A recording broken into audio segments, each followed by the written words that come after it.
Pemerintah Aceh melalui Dinas Kebudayaan dan Pariwisata, Disbudpar Aceh menggelar pentas Didong Pride of Gayo 2021 secara virtual di Hotel Amel, Blang Oi, Meraksa, Banda Aceh, Sabtu 10 April 2021.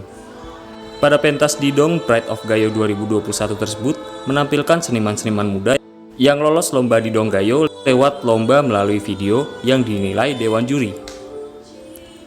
Kepala Dinas Disbudpar yang diwakili Kepala Bidang Bahasa dan Seni Nurleila Hamzah SSOS MM menyebut pentas Didong yang digelar ini merupakan bentuk kepedulian pemerintah Aceh pada seni tradisional Didong Gayo sebagai upaya merawat dan melestarikan Didong Gayo. Dan Didong ini merupakan salah satu seni tradisi kebanggaan masyarakat dataran tinggi Gayo yang perlu terus dijaga agar bisa diwariskan kepada generasi selanjutnya.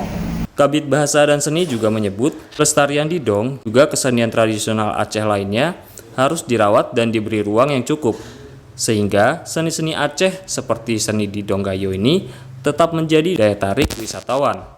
Semua itu merupakan kekayaan dan keunikan budaya yang dapat dipromosikan sebagai salah satu daya tarik bagi wisatawan akan sedang banyak. Acara yang digelar virtual itu juga menampilkan 3 pembicara yang mengusung tema pelestarian Didong Gayo. Ketiga narasumber adalah seniman Didong Gayo, Onot Kemara, penulis dan praktisi budaya Aceh Jauhari Samalanga, dan anggota DPR Aceh Hendra Budian yang menyampaikan pesan melalui video. Para orang tua kami, almarhum Abdul Qadir Tohen atau yang masyhur disapa dengan Syekh Tohen. Selamat atas penyelenggaraan acara ini. Mari kita semua melestarikan Didong sebagai warisan budaya tak benda milik Gayo, milik Aceh, milik Indonesia. Seniman Onot Kemara optimis generasi Didong di Gayo tetap tumbuh dan meminta pemerintah terus memberi ruang agar generasi Didong Gayo dapat eksis dan berkembang. Pada malam pentas Didong, Disbudpar Aceh juga memberikan apresiasi kepada legenda Cek Didong Abdul Qadir atau yang dikenal sebagai Ceh Toet yang dinilai telah menyebar pengaruh Didong.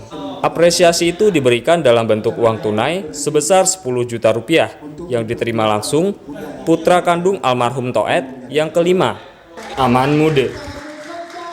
Pada acara itu juga Dewan Juri mengumumkan pemenang lomba Didong Pride of Gayo 2021. Kelompok Didong yang berhasil tampil sebagai juara adalah Mapesga sebagai juara 1, Komunitas Peduli Budaya Gayo sebagai juara 2, Genali sebagai juara 3, Aliran Massa sebagai juara harapan 1, Pegayon sebagai juara harapan 2. Dan sebagai puncaknya ada penampilan kolaborasi yang melibatkan kesenian Didong, Saman Gayo, dan musik. Dari Banda Aceh, Ahmad Nursalam, Nukilan.id.